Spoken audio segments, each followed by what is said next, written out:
Every editor eventually discovers that knowing what shot to use next is only half the job. The harder question is, when do you cut? A fraction of a second too early, and the emotion feels interrupted. A fraction of a second too late, and the audience starts thinking instead of feeling. So how do you know when a cut is right? Do you cut when the actor finishes speaking, when the action finishes, or after a certain number of seconds have passed? When to cut? For Oscar-winning editor Walter Murch, the answer is surprisingly simple. You cut when the audience's thought changes. In Walter Murch's book, In the Blink of an Eye, he explains the perfect cut happens for the same reason we blink, not because our eyes are tired, but because our minds have completed a thought. A blink is a natural transition between one idea and the next, and editing works the same way. It's not really about connecting shots, it's about connecting thoughts. In his book, Murch outlines what he calls the Rule of Six, a hierarchy of deciding where a cut should happen.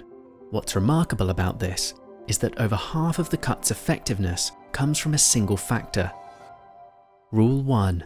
Emotion, 51%. Does the cut preserve what the audience should be feeling at that exact moment? Audiences rarely remember individual edits. They remember emotional experiences. Here's two similar scenes from different movies that help illustrate this. The money stays, and you go. I wasn't cheating. You can die. For that matter, you can both die. You hear that? If he invites us to stay, then we'll go. We're gonna leave anyway. He's got to invite us to stick around. He's drawing you. He's ready. You don't know how fast he is.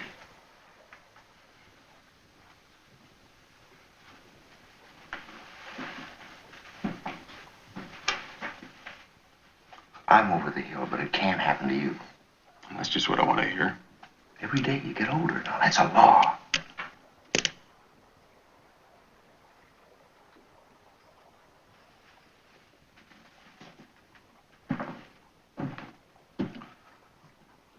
What would you think about maybe asking us to stick around?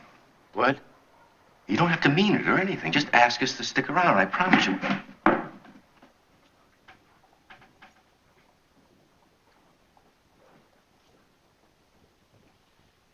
I can't help you, Sundance.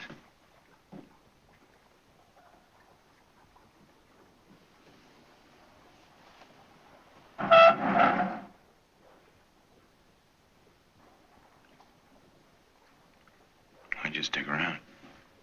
Thanks, but we gotta get going.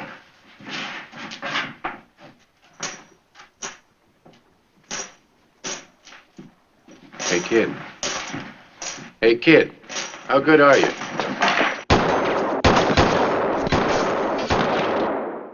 I love this scene. Slow cuts to quick, close-ups to wides.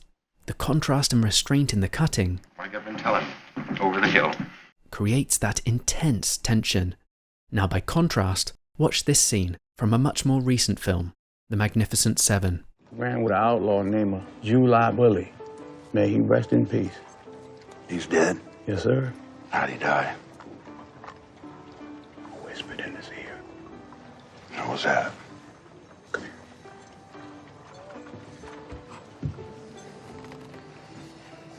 Bring them in.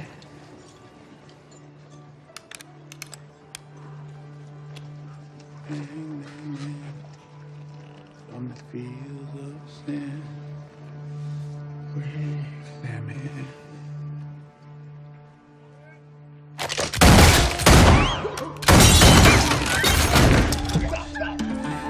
What separates these two scenes? The audience participates in one, while the editor is telling the audience what to think in the other. Suggestion is often more effective than exposition, which brings us to the next rule. Rule 2. Story, 23%. Not every cut needs to dramatically advance the plot, but every cut should serve the story, and it should reveal information, create a question, answer a question, or move a character one step closer to transformation. A perfectly timed cut means very little if it isn't helping the story move forward. Here's a great example of an edit that helps advance the story. Director Damien Chazelle was stuck while editing the musical scenes in the 2014 film Whiplash. It kept feeling more like a music video than a film, and Tom Cross, the editor, came up with an idea to edit in reaction shots from Miles Teller and J.K. Simmons that were filmed in other scenes to help advance the story.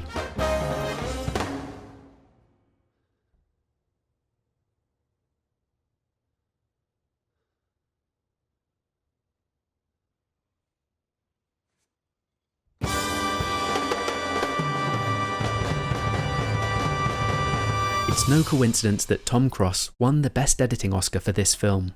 Tom Cross, Whiplash. So after emotion and story comes Rule 3, rhythm, 10%. When people think about editing, rhythm is often the first thing they think of, but Murch places it third, with just 10% of the importance. So what does Murch mean by rhythm? Rhythm is the feeling that a cut happens at exactly the right moment. Not the fastest moment, not the slowest moment, the right moment. As Tarantino puts it, for a composer or a musician, it's a note, all right? For an editor and a filmmaker, it's the frames, all right? And you know, the 1 frame off or 2 frames added or 2 frames less is the difference between clunky, clumsy crap, all right, and orgasmic rhythm. Rhythm can come from the cadence of dialogue, a character's thought process, movement within the frame, audience anticipation, and release. Here is Steven Spielberg talking about the importance of adding or removing just 1 frame while editing the film Jaws. Verna Fields made many good contributions to Jaws. We all refer to Verna Fields as Mother Cutter because she was very earthy and very maternal. She cut her films at her house, in her pool house in the San Fernando Valley, and it was a very Hamish kind of workplace.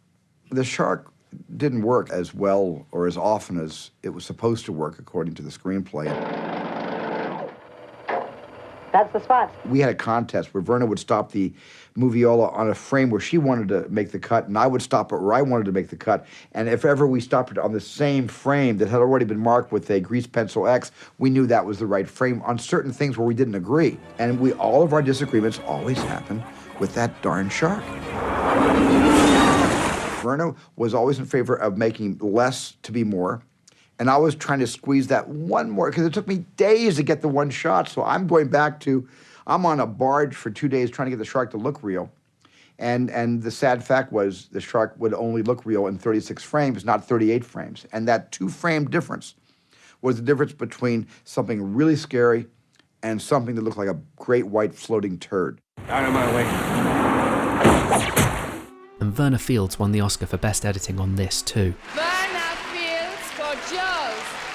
The audience doesn't care how difficult a shot was to capture, they care about what happens next. Which brings us to Rule 4, eye trace. Eye trace is one of Murch's most practical ideas. Before a cut, where is an audience looking? And after a cut, where will they look next? The smaller the adjustment, the smoother the cut feels. George Miller's film Mad Max Fury Road is a masterclass in this principle.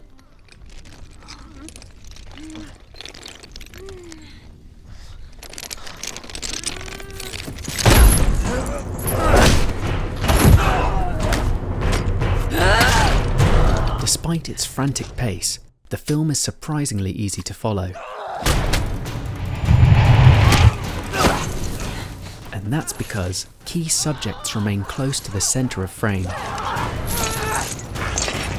The audience's eye rarely has to search for important information.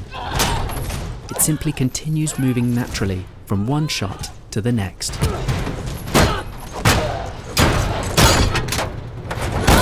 This allowed editor Margaret Sixel to cut incredibly fast without disorientating the viewer. And yeah, she won the Best Editing Oscar for that too. Margaret Sixel, Mad Max Fury Road. Now we arrive at the 2 final rules, what most film schools spend a lot of time, maybe too much time, teaching. Continuity. Rule 5, 2-dimensional plane of screen, 5%. This refers to maintaining consistent screen direction, composition, and visual geography. In simple terms, helping the audience understand where things are on screen. Think of rules like the 180-degree rule. Traditionally, these are treated as fundamental, but Murch ranks them surprisingly low. Why? Because Murch argues if breaking a rule strengthens emotion or story, then the rule should be broken. Screen geography exists to serve the audience, not the other way around. Some of the best filmmakers use this deliberately, like Denis Villeneuve and his cinematographer Greg Fraser in Dune Part 2. If you want to fight with us, first thing you must learn to be one with the desert. We begin with a conventional shot, reverse shot. Everything feels stable, grounded, predictable, but as Stilgar's conversation shifts from the practical concerns to prophecy and mysticism, something changes. Don't ever listen to the jinn. Suddenly, the camera jumps across the line. The perspective becomes more intimate, more unsettling. The audience is no longer standing beside the characters. They're being pulled into Stilgar's worldview by breaking this 180-degree rule. Then, as the conversation returns to physical reality, the camera returns to its original position. The geography restabilizes. Don't listen to them. The rule is broken, but not by accident, for meaning. Joe Walker won the Oscar for that too. Wow. Rule 6. Three-dimensional space of action. Finally, we arrive at physical space, the literal geography of a scene, where characters are standing, how rooms connect, how movement flows through an environment. Here's an example showing what happens when that geography breaks down.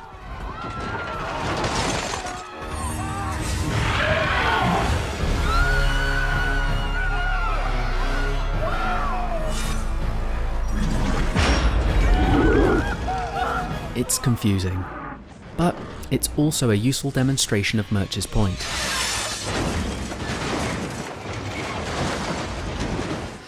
Do I know you?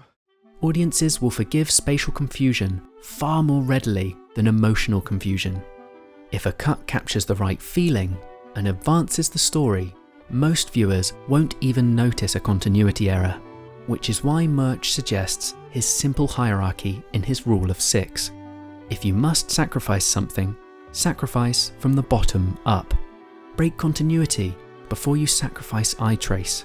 Sacrifice eye trace before rhythm. Sacrifice rhythm before story. And never sacrifice emotion unless you absolutely have to. To me, that's the real revelation at the heart of In the Blink of an Eye.